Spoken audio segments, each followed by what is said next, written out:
The last known recording of Prince, which was concealed deep in the case files, was played by prosecutors as the Diddy trial came to a close on day 8. This shocking discovery left everyone in the courtroom stunned, and Diddy's attorneys reeling. Brian Steele and Tenny Garagos Agnafilo. We'll examine everything that came to light during the second week of Diddy's trial, including exclusive recordings, leaked testimony, and even an arson case that none of his expensive attorneys could have foreseen. First Diddy party I went to was at Prince's house. So you want to go to Prince's house to the Diddy party where Tyrese is performing and Demi Moore and Ashton Kutcher are swinging on swings. That is what's happening on the other side of the wall. And so the one thing that makes this party different than a Jamie Foxx party or any other celebrity party that wrangles a bunch of young women or guys or whatever too, is that Diddy didn't let you bring your security in the party. That is the one thing that I thought was odd because, I came one time with my security and no other security other than Diddy security is allowed to be inside the building. I mean, I saw Jay-Z and TD Jakes in there. Every major celebrity you can think of who may or may not get along may be on the other side of that gate with no security. And so now as you see this unfold, my wonder is, well, why weren't people able to have their... Prince wasn't there at Thekhoff party that Diddy had at his house because he knew better than to associate with people like Diddy and reversed the script on Diddy. Everything Diddy did was captured on camera, and Prince intended to use the footage to expose Sean Combs. If you want to stand up to the entire industry, you have to risk everything, and Prince was ready to do just that this Thursday. Prosecutors presented audio of Prince outlining his strategy and how he anticipated... I'm gonna roll the clip now. Here we go. Individuals who were allegedly paid for their silence. Prince mentioned specific amounts, $2 million to one person, $1.3 million to another, that perfectly matched financial records the prosecution had presented earlier in the trial. I've seen the payments, Prince stated. I've seen the NDAs they signed.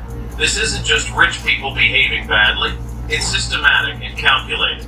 The precision of Prince's knowledge suggested he had access to information that only an industry insider could know. As the recording continued, Prince's voice grew more somber. I'm making this recording because I'm afraid to speak out publicly. The power structure in this industry protects people like him.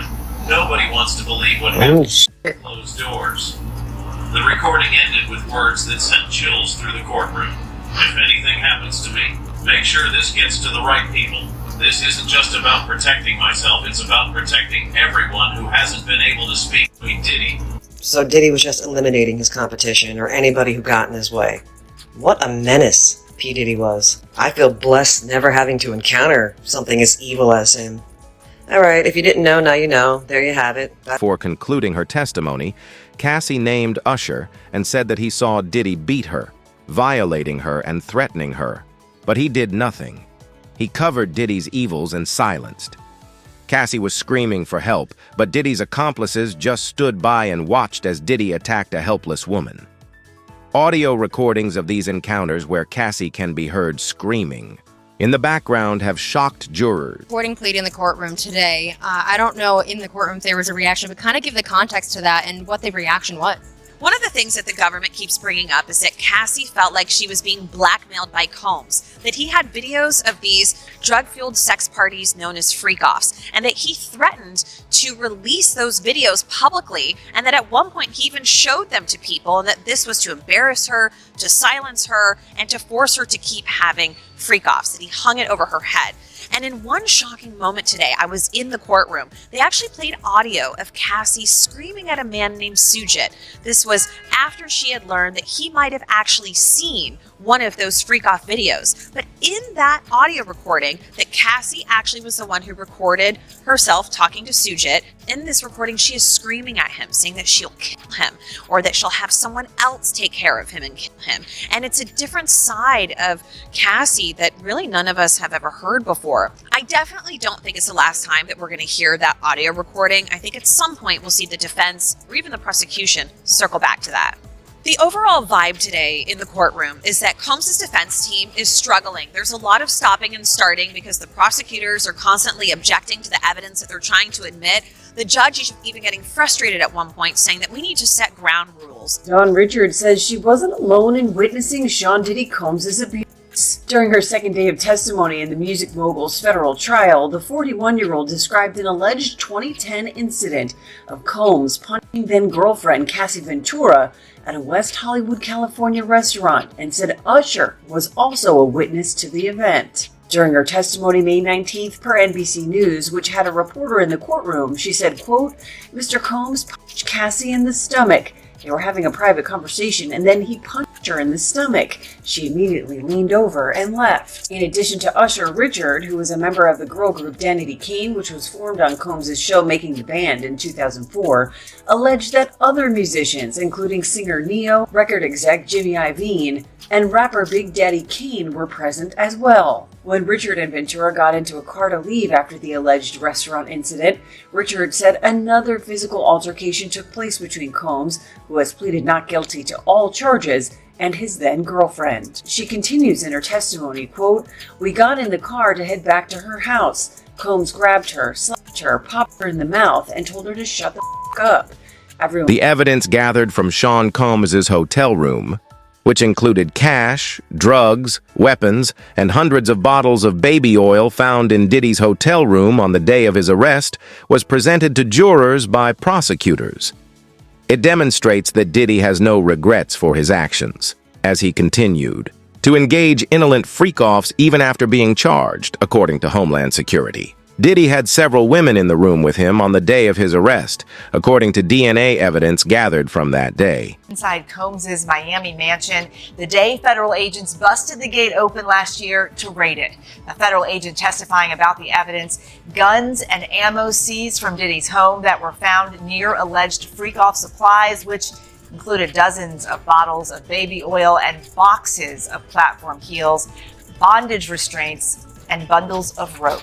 Also photographed as evidence that day, motivational messages on Combs' bathroom mirror that included "You a legend" and "Upward motion," and drugs. Lots of drugs, including ones found in plastic bags inside a Gucci bag and orange tablets with the Tesla logo that tested positive for ecstasy. So we just got new exhibits today. Take a look at these photos that prosecutors have just released. They're pictures of Diddy's former girlfriend, Cassie Ventura, with what she says are bruises on her back and legs, which you can see here, and also a gash above her eye. Also released today some pictures from when Diddy was arrested in September of last year at the Park Hyatt Hotel in New York. And a special agent with Homeland Security testified last week that some of the items found included baby oil, drugs, these pink packets of ketamine. There's also this image of a knife wedged in a door. Now, Combs, we aren't sure if he's going to be taking a stand in his own defense, but he denies all of the allegations against him. But will all of these witnesses really prove the government's charges that he was running this criminal empire and that he's... Diddy employed a male sex worker to abuse. Cassie has also provided testimony, and his findings are startling. According to Cassie's evidence, she would sigh and weep whenever Diddy ordered the male escort to have sex with her. She also described how her stomach would turn over at the idea of being treated like an object and being handed around. But she was afraid of what Diddy would do if she... On the stand after Cassie's mom stepped down, a man who goes by the name, wait for it, The Punisher. The Punisher is an exotic dancer and former sex worker whose real name is Sheree Hayes. Mr. Hayes told the jury that he got his nickname playing basketball, but his photos, they seem to tell a different story for why he may be using that name today. Ooh, kind of safe for work, almost not safe for work. I wouldn't put it up at work, but that's the Punisher, y'all. Mr. Punisher testified that he was hired by Diddy and Cassie for 8 to 12 different times, things like episodes. And he was meant to create a sexy scene that would last for hours. He said that Diddy called all the shots in these episodes. He didn't call them freak-offs, but he described what we've heard as freak-offs. He never saw any cameras, he said. He didn't see any violence. And he said, although Cassie would sometimes wince or sigh at some of the sex directions that came from Diddy, he said it didn't seem as though Cassie was there against her will. Again, this is a prosecution witness, so that's kind of, that's on the fence there. He does certainly corroborate the freak-offs and what happened in the freak-offs, but that whole business about To him, he wasn't sure if Cassie was into it or not, but he did hear that she winced and that she sighed as Diddy gave a lot of those directions. By the way, the Punisher also said that he never saw Diddy take drugs, never saw that he seemed drunk or high, which is exactly what prosecutors are trying to show, that this was not just an out-of-control, party of an enlisted megastar, but instead was a clear-eyed criminal. Cassie felt isolated. Diddy would target everyone she contacted, even her mother, in an attempt to isolate her. At one point, Diddy threatened Cassie's mother, telling her that she needed to pay $20,000 if she wanted to see her daughter alive. Diddy didn't need the money. He did this only to embarrass Cassie's family and make Cassie feel even more alone there. Cassie's mother testified that she was afraid for her daughter's safety and knew that Diddy was putting... They brought in Cassie's mom. She was on the stand today as well. She talked about having to take out a $20,000 loan just to prevent Diddy from putting out a sex tape that involved her daughter, Cassie. Talk about some of those details that we heard as well. I mean, for any mother, this has to be a nightmare situation.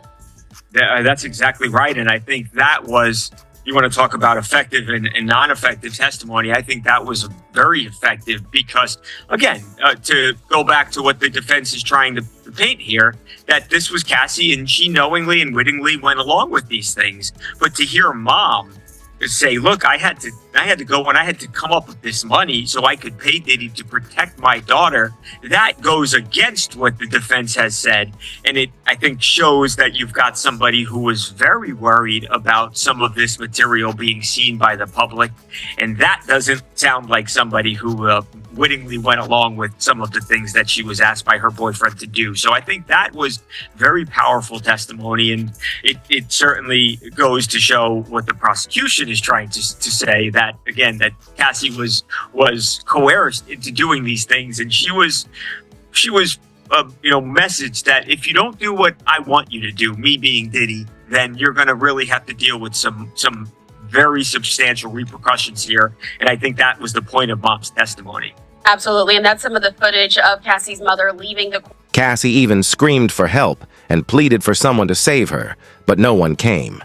Diddy knew what he was doing. He deliberately put Cassie in front of people so Cassie knew that those around her wouldn't help her.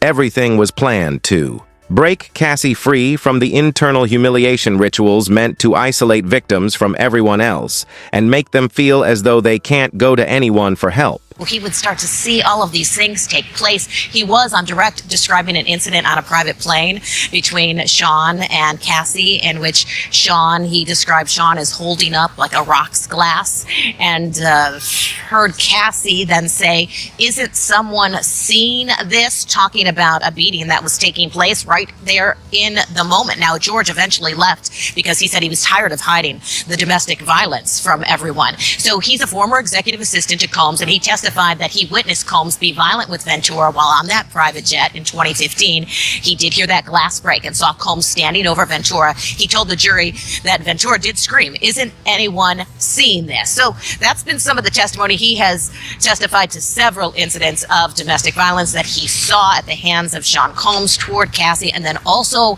a name we've heard in this case, Gina. Julie, when Cassie was on the stand, as well as one of her friends, that was Carrie Morgan, she was saying that Gina was a real problem. George Kaplan was talking about some domestic violence that he witnessed toward Gina as well, a time when Sean was throwing apples really hard at Gina and Gina was covering her. Dawn Hughes, a forensic psychologist, is testifying in the trial.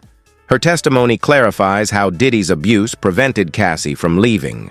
It also provided the jury with background information on how abuse can occur and persist in intimate partner relationships, allowing them to compare the facts to the presented facts. The artist had bipolar disorder and problems controlling his rage, according to Dylan's crew. See any victims in this case? She was providing general testimony about victims of domestic abuse, how they cope, what different levels of abuse there are, how do people recover from it, the trauma they experience, really what was taking place in regard to the back and forth, the cross as well as the direct, was a lot of attacking by defense counsel as to her credibility and her qualifications. We do have some testimony we can put up for you, though, on this when she was on the stand this morning. Let's go ahead and put that up, and I can tell you exactly a little bit more about it. So Hughes confirmed that she has never testified in the defense of a man accused of a sex crime. This was on the cross-examination.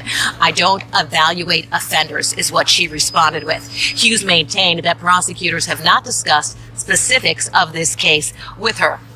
This cross-examination was done by a man, an attorney named Mr. Bach. And you could tell Judge Ashley when he was doing his cross-examination, he is very skilled at cross-examining expert witnesses. He again brought up how much money she is being paid and how much she makes from really just being an expert witness in trials. So he was asking her about that. But something interesting came up was when Combs' defense team referenced his bipolar disorder, and that's really the first time that we're hearing that he might actually have a diagnosed clinical condition. We know that he has talked about his temper, his mood swings. I mean, that's how he got his nickname, right? Puffy, because he huffs and he puffs. But it's no laughing matter. We know that he's capable of incredibly terrifying violence. Just take a look at that 2016 security footage of Cassie being brutally beaten by him.